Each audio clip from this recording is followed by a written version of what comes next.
Tahiti FM a eu le plaisir d'interviewer Marguerite Lai, chef de la troupe de danse au Tahiti, au sujet de leur spectacle Teaho Nunui qui aura lieu les 7 et 8 août 2020 au Grand Théâtre de la Maison de la Culture. Donc, ce partenariat avec la Maison Tefare Tahiti Nui a été pensé par moi-même et la directrice de Tefare Tahiti Nui. Suite à une réunion ici, il y a un mois de ça, pour pouvoir faire un spectacle de 2 heures, qui sera la première partie de ces 2 soirées. Ça sera tous les grands succès de Haut-Tahiti au niveau de Vaiete, de Toata et du marais Arhaurau, suivi d'une entracte avec des ventes, bien sûr, des produits dérivés de Haut-Tahiti qui va nous aider pour notre compétition au Heiva 2021, bien sûr.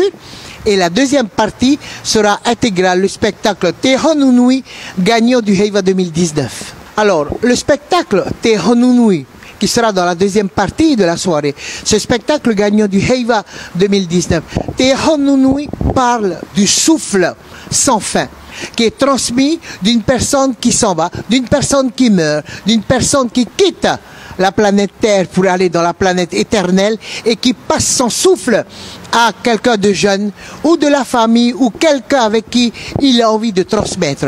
Cette façon de faire a toujours existé dans la culture polynésienne, mais elle s'est perdue depuis l'arrivée des Occidentaux sur notre terre, la transmission du dernier souffle de quelqu'un qui meurt et qui transmet son souffle. Ce qui veut dire qu'il transmet en même temps tout son savoir, tout ce qu'il connaît. Donc il va transmettre dans le spectacle. C'est une femme qui s'appelle Moehovaine, qui sera jouée par moi-même, qui va transmettre mon dernier souffle et toutes mes connaissances à travers cela, toute mon énergie bonne. Bien sûr, je le transmettrai à une de mes nièces qui s'appelle Tekuriri Montaron, qui est la fille de ma sœur. Je lui transmettrai. Mais je vous assure que ce souffle que je transmets n'est pas simplement un spectacle. Je le transmets, je pense vraiment, et j'espère que ma nièce continuera à transmettre la culture de notre pays. Pas ma culture, mais la culture de notre pays, des 5 archipels dont nous faisons partie, plusieurs d'entre nous. Ensuite, que raconte ce spectacle? Ce spectacle raconte que Moehovaine s'en va et que avec le contact, l'occidentalisation de la Polynésie, les choses se perdent de plus en plus. Donc ça va parler de la langue qui se perd, ça va parler de notre mode de vie aujourd'hui.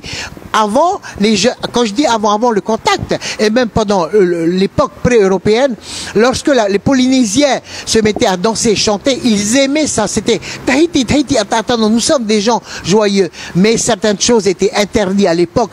Merci quand même à la reine Aimata IV qui a su préserver, qui a tout fait pour que la Polynésie garde cette façon de vivre, cette façon joyeuse qu'elle a.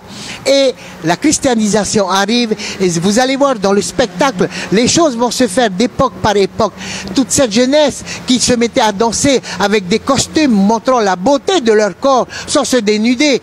Et l'évangélisation arrive, ils commencent à s'habiller avec des robes en col jusqu'au cou, les hommes chemises longues. Et la chanson qui parle d'elle-même, mais qui s'adresse à nous, Polynésiens.